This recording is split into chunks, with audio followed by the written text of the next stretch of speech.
Hello बच्चों, स्वागत है आप सभी का हमारे इस नए वीडियो में। पिछले वीडियो में हमने क्लास 9th मैथ का प्रश्नावली 1A समाप्त किया था। इस वीडियो में हम प्रश्नावली 1B को समाप्त करेंगे। तो आइए प्रश्नावली 1B शुरू करते हैं। चलिए, प्रश्नावली 1B का जो पहला सवाल है उसमें लिखा गया है कि निम्नलिखित पूर्णांकों का योगात्मक प्रतिलोम लिखिए। निम्नलिखित पूर्णांकों का योगात्मक प्रतिलोम लिखिए। तो पहला सवाल है, उसमें कुछ पूर्णांक दिया गया है और उसका योगात्मक प्रतिलोम लिखना है। कौन कौन किसका किसका लिखना है? तो -7 का लिखना है, 0 का लिखना है, 1 का लिखना है और -a + b का लिखना है।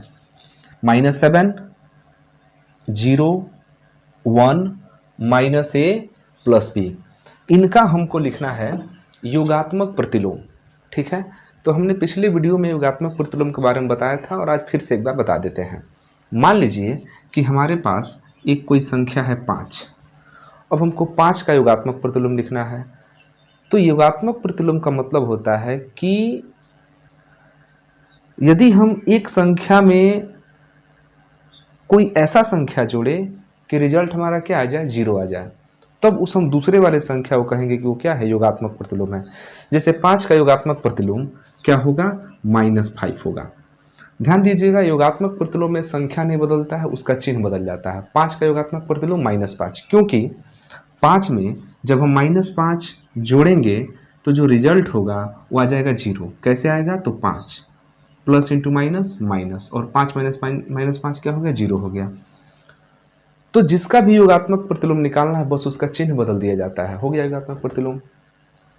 जैसे मान लीजिए -1/2 का योगात्मक प्रतिलोम क्या है, तो -1/2 का योगात्मक प्रतिलोम +1/2 है, क्योंकि जब हम इनको ऐड करेंगे तो रिजल्ट क्या आएगा, 0 आएगा। -1/2 +1/2 कट के 0 हो जाएगा। तो योगात्मक प्रतिलोम क्या है, तो किसी संख्या का योगात्मक प्रतिलोम वह संख्या होता है जिसको उस दिए गए संख्या में जोड़ने पर वो क्या हो जाए, 0 हो जाए। सिंपल है, और ये तभी संभव है जब दोनों का चिन्ह क्या हो, विपरीत हो। तो प्लस वाले का योगात्मक प्रतिलोम माइनस में होता है, माइनस वाले संख्याओं का योगात्मक प्रतिलोम प्लस में होता है। जैसे अब यहाँ पर आप देख सकते हैं कि -7 का योगात्मक प्रतिलोम, -7 का योगात्मक प्रतिलोम बराबर +7, या केवल हम 7 कर सकते हैं, क्योंकि जब हम -7 में +7 ऐड करेंगे तो रिजल्ट क्या आ जाएगा, 0 आ जाएगा। तो -7 का योगात्मक प्रतिलोम +7 है और +7 का योगात्मक प्रतिलोम -7 है। योगात्मक प्रतिलोम मैंने आप उल्टा समझिए, तो पॉजिटिव संख्याओं का योगात्मक प्रतिलोम नेगेटिव संख्या होता है, नेगेटिव संख्याओं का योगात्मक प्रतिलोम पॉजिटिव में होता है। अब देखिए 0 है, तो 0 का योगात्मक प्रतिलोम, 0 का योगात्मक प्रतिलोम, तो भैया 0 में क्या जोड़े कि 0 हो जाए, तो 0 में 0 जोड़ेंगे तो 0 हो जाएगा। सिंपल है, तो 0 का योगात्मक प्रतिलोम क्या हो गया, 0 हो गया। 1 का योगात्मक प्रतिलोम क्या होगा, तो 1 का योगात्मक प्रतिलोम -1 होगा। हम पहले ही बता दे रहे हैं, जो भी योगात्मक प्रतिलोम होता है वो दिए गए संख्या का चिन्ह उल्टा करके लिख देते हैं। तो 1 का योगात्मक प्रतिलोम -1 और -1 का योगात्मक प्रतिलोम +1। उसी तरह -a + b का योगात्मक प्रतिलोम कितना, इसी का चिन्ह उल्टा कर देते हैं। माइनस है तो हम प्लस लिख देते हैं, +a + b। हालांकि पहले प्लस लिखने से कोई मतलब विशेष नहीं होता है, तो a + b। अब इस -a + b में इसको जोड़ेंगे तो रिजल्ट क्या हो जाएगा, 0। देख लीजिए, -a + b में जोड़ना है किसको, a + b को, और रिजल्ट हमारा कैसा होगा, 0 होगा। देखिए माइनस से गुणा करा दीजिए अंदर, -a -b, प्लस से गुणा कराएं कोई फर्क नहीं पड़ेगा, तो +a से -a कैंसिल, -b से +b कैंसिल, क्या हो गया, 0। तो हो गया योगात्मक प्रतिलोम, -7 का +7, 0 का 0, 1 का -1 और -a + b का a + b। यही तो योगात्मक प्रतिलोम है। तो योगात्मक प्रतिलोम कभी भी पूछे तो हमको करना क्या है, उस दिए गए संख्या का चिन्ह बदल कर लिख देना है, हो जाएगा योगात्मक प्रतिलोम। ठीक है, अब हम देखते हैं इसका दूसरा क्वेश्चन। चलिए, किताब हमारे पास नहीं है, हम इसको किताब को मोबाइल में ही रखे हैं। चलिए, कह रहा है कि वितरण नियम से 15 गुणे 32 का मान निकालिए। देखिए दूसरा सवाल है, हमको निकालना है 15 गुणे 32 कितना होगा। 15 गुणे 32 का मान निकालना है, लेकिन कैसे? तो वितरण नियम से। अब वितरण नियम का क्या है, ध्यान समझिए। वितरण नियम में क्या होता है कि दोनों में से किसी एक को या तो जोड़ के रूप में तोड़ लीजिए दो भाग में, या घटाव के रूप में दो भाग में तोड़ लीजिए, तो उससे कोई दिक्कत नहीं है। देखिए 15 गुणे 32 बराबर 15 को रहने दीजिए, गुणा है तो गुणा रहने दीजिए, आप 32 को लिख दीजिए, 30 प्लस 2, ठीक है। अब आप 15 गुणे 30 करेंगे, प्लस है तो प्लस लिखेंगे, फिर 15 का 2 में गुणा करेंगे, 15 गुणे 2, तब 15 तियाँ हो गया 45, एगो जीरो लग गया 450 हो गया। 15 गुणा 30 में करेंगे तो 450, अब 15 दूना 30, तो 450 और 30 कितना हो गया 480 हो गया आंसर। ये कोई ज़रूरी नहीं है कि हम दूसरे वाले को ही तोड़ते, हम चाहते तो पहले वाले को भी तोड़ सकते थे। हम इसको ऐसे लिख सकते थे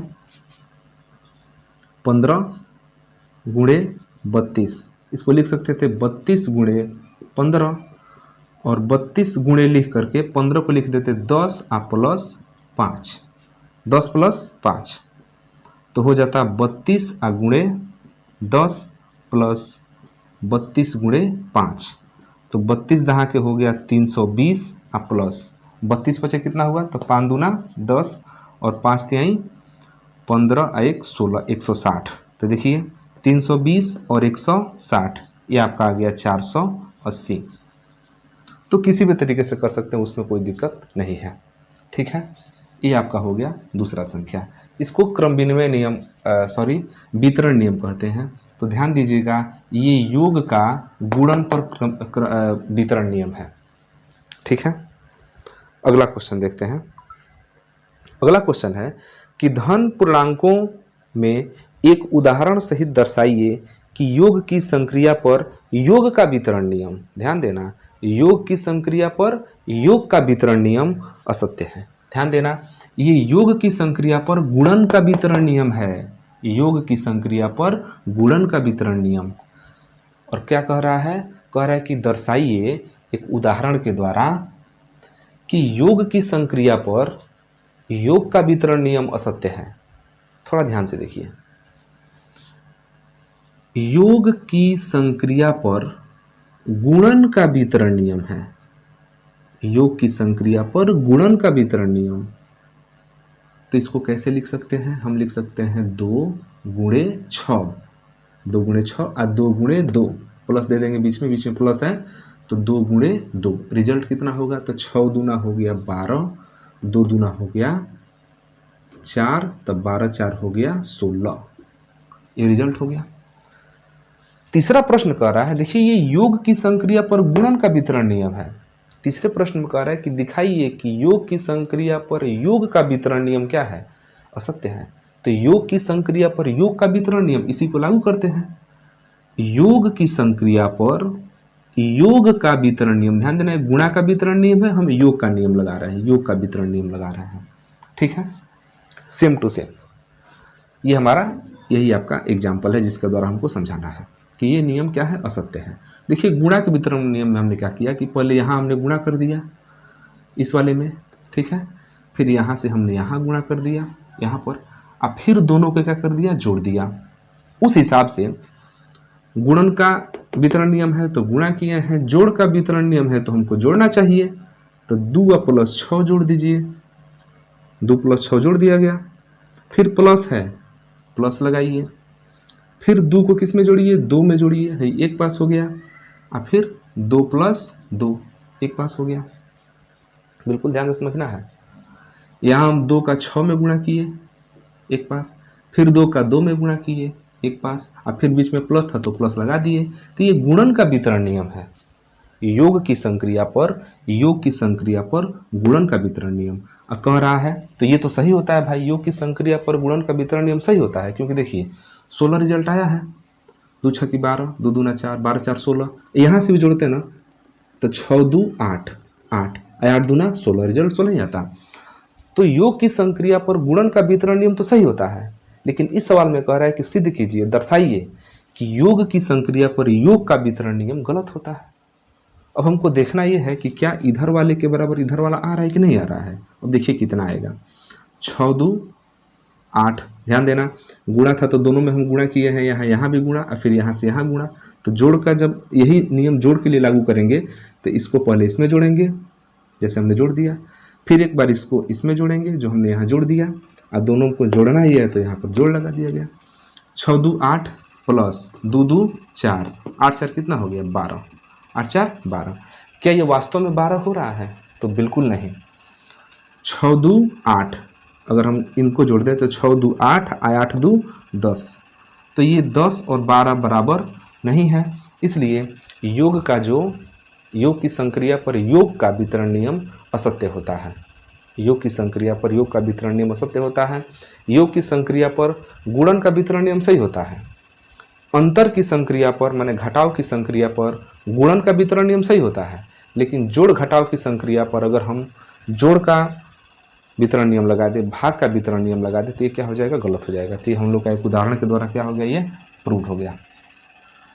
इसके बाद अगला क्वेश्चन कह रहा है, अगला क्वेश्चन कि दर्शाइए कि पूर्णांकों का योगात्मक नियम अद्वितीय होता है। हमको क्या दर्शाना है कि पूर्णांकों का योगात्मक नियम अद्वितीय होता है। ध्यान दीजिएगा, क्वेश्चन नंबर कौन है, क्वेश्चन नंबर आपका 4 है। क्वेश्चन नंबर 4, पूर्णांकों का योगात्मक नियम अद्वितीय होता है। पहले पूर्णांकों का योगात्मक नियम समझ लीजिए कि होता क्या क्या है। पूर्णांकों का योगात्मक नियम कह रहा है कि पूर्णांकों का योगात्मक नियम अद्वितीय होता है, इस चीज़ को दर्शा देना है, दिखा देना है। तो पहले समझिए कि पूर्णांकों का योगात्मक नियम क्या होता है। देखिए, दो धन पूर्णांकों को जोड़ेंगे तो सदैव धन पूर्णांक ही मिलेगा। यह योगात्मक नियम के अंतर्गत आता है। एक तरह समझ लीजिए योगात्मक नियम का पहला नियम है कि दो धन पूर्णांकों का योगफल सदैव धन पूर्णांक आता है। जैसे +2 को +3 में जोड़ेंगे तो +2 को +3 में जोड़ेंगे, जोड़ने के लिए प्लस, तो सारा चीज़ जो कि प्लस प्लस है, तो 2 plus into plus plus 3 equal to आ गया 5। तो दो धनात्मक पूर्णांकों को जोड़ने पर सदैव धनात्मक पूर्णांक ही प्राप्त होता है। ठीक। दूसरा नियम है कि दो ऋणात्मक पूर्णांकों को जोड़ने पर सदैव ऋणात्मक पूर्णांक ही प्राप्त होगा। जैसे -4 और -5, उनको जोड़ देना है। -4 और -5 को क्या करना है, जोड़ना है। तो -4 और -5 को जोड़ेंगे तो कैसे जोड़ेंगे, तो -4 तो लिखा जाएगा, अब प्लस इंटू माइनस क्या हो जाता है, minus, plus into minus minus, 5 है तो 5, और दोनों नेगेटिव होता है तो दोनों जुड़ जाता है, लेकिन चिन्ह किसका लग जाता है, माइनस का। तो ध्यान दीजिएगा, दो ऋणात्मक पूर्णांकों को जोड़ा गया तो जो रिजल्ट हम लोग का आया वो कैसा है, ऋणात्मक आया। दो धनात्मक पूर्णांकों को जोड़ा गया तो रिजल्ट कैसा है, धनात्मक आया। उसी तरह यदि हम किसी संख्या में उसी के निगेटिव संख्या को जोड़ दें, माने उसके व्युत्क्रम को जोड़ दें, तो संख्या क्या आ जाता है, 0 आ जाता है।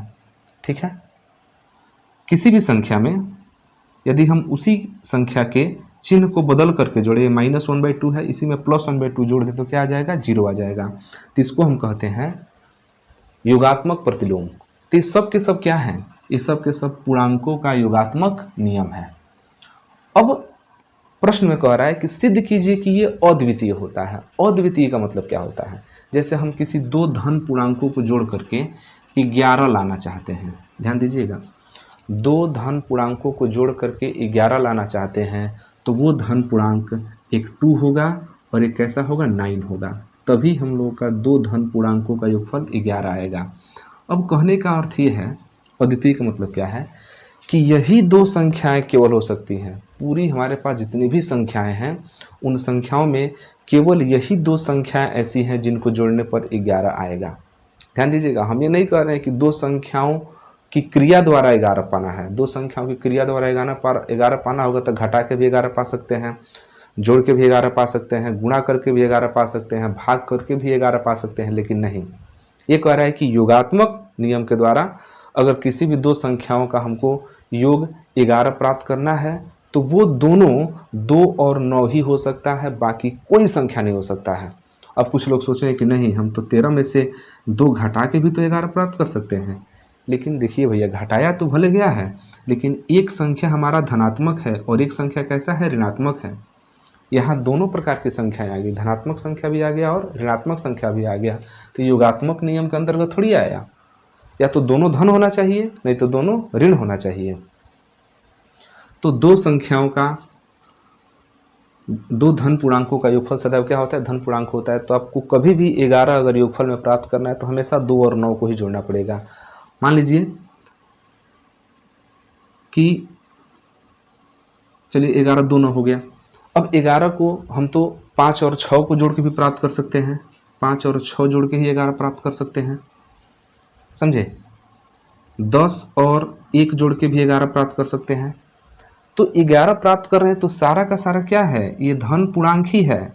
2 और 9 का योगफल भी 11 आ रहा है, 5 6 का योगफल भी 11 आ रहा है, 10 और 1 का योगफल भी 11 आ रहा है। तो 11 आ रहा है, 11 धन आ रहा है ना, जोड़ने पर योगफल धनात्मक आ रहा है। तो इसका मतलब कि जो जोड़े गए संख्याएं हैं वो भी कैसे हैं, धनात्मक ही हैं। तो इसीलिए हम कह रहे हैं कि ये अद्वितीय होता है। दो ऋणात्मक संख्याओं को जोड़ करके, ध्यान दीजिएगा, दो ऋणात्मक संख्याओं को जोड़ करके कभी भी 11 नहीं प्राप्त कर सकते हैं, ठीक है। उसी तरह आपका होता है, दो ऋणात्मक संख्याओं को जोड़ेंगे तो सदैव क्या आएगा, ऋणात्मक आएगा। ये अद्वितीय है। कभी भी दो धनात्मक को जोड़ के आप ऋणात्मक नहीं प्राप्त कर सकते हैं और दो ऋणात्मक को जोड़ के धनात्मक नहीं प्राप्त कर सकते हैं। उसी तरह जब भी शून्य प्राप्त करना होगा तो एक धनात्मक संख्या होगा और एक ऋणात्मक संख्या होगा, तभी शून्य मिलेगा। माने योगात्मक प्रतिलोम में हमेशा चिन्ह क्या होता है, एक दूसरे के उल्टा होता है। 5 जो प्लस है उसमें -5 जोड़ेंगे तभी 0 होगा। सोचे कि दो धनात्मक संख्याओं को जोड़ करके 0 प्राप्त कर लें, तभी भी असंभव है, वो नहीं हो सकता है। और दो ऋणात्मक संख्याओं को जोड़ करके भी 0 प्राप्त करना क्या है, असंभव है। तो जो चीज़ असंभव है वही हमारा क्या है, अद्वितीय है, ठीक है। अब इसके बाद एक क्वेश्चन और इसमें बचा है, एक क्वेश्चन और है, ये काफ़ी छोटा एक्सरसाइज रहा। एक क्वेश्चन और इसमें है, लिखा है कि निम्नलिखित संख्याओं में से धन पूर्णांक छांटिए। निम्नलिखित संख्याओं में से धन पूर्णांक छांटिए। तो हम यहाँ पर कुछ संख्या लिख दे रहे हैं और उन संख्याओं में हमको क्या करना है, धन पूर्णांक छांटना है, ठीक है। किताब में दिया हुआ है प्रश्न, आप लोगों के पास मनोहर रे का बुक होगा तो उसमें देखिएगा, मनोहर रे में भी दिया है और ये अरिहंत में भी दिया है, ठीक है। अब देखिए कौन कौन संख्या है, 5वां हमारा क्वेश्चन है। देखिए इस एक्सरसाइज में 5 ही प्रश्न थे, छोटा एक्सरसाइज है और ये हम एकदम नए वाले बुक से पढ़ा रहे हैं। पिछले साल वाला में हो सकता है कि सवाल थोड़े ज़्यादा हों, लेकिन इस साल जो सरकार के द्वारा सिलेबस निर्धारित किया गया है उसके हिसाब से हम पढ़ा रहे हैं। तो पहला आपका है 8 - 6, दूसरा है 2 - 5, तीसरा है 1/3, तीसरा है -3 × -4, उसके बाद है 8/2, फिर है -5 × 3, फिर है 3 × 5। इसमें हमको बताना है कि कौन कौन इसमें धन पूर्णांक है। तो 8 में से 6 घटेगा तो 2 धन में आएगा, तो ये आपका क्या है, धन पूर्णांक है। लेकिन 2 में से 5 घटेगा तो -3 आएगा, तो ये धन पूर्णांक नहीं है। 1 में हम 3 से भाग करेंगे तो ध्यान दीजिएगा ये पूर्णांक ही नहीं मिलेगा। 1 में 3 से भाग करेंगे तो दशमलव में आ जाएगा, तो वो पूर्णांक मिलेगा ही नहीं, तो फिर धन ऋण का कोई मतलब ही नहीं है। माइनस गुणे माइनस हो जाता है प्लस, और 3 चौके 12, तो ये आपका धन पूर्णांक मिल गया। 8 में 2 से भाग करेंगे तो 4 मिलेगा, ये भी आपका क्या है, धन पूर्णांक है। -5 × 3 करेंगे तो 5 × 3 = -15, ये धन पूर्णांक नहीं है। 3 × 5 होता है 15, 15 क्या है, धन पूर्णांक है। तो ये आपका हो गया प्रश्नावली 1B। तो अगले वीडियो में हम लोग प्रश्नावली 1C को पढ़ेंगे। तब तक के लिए धन्यवाद, जय हिंद।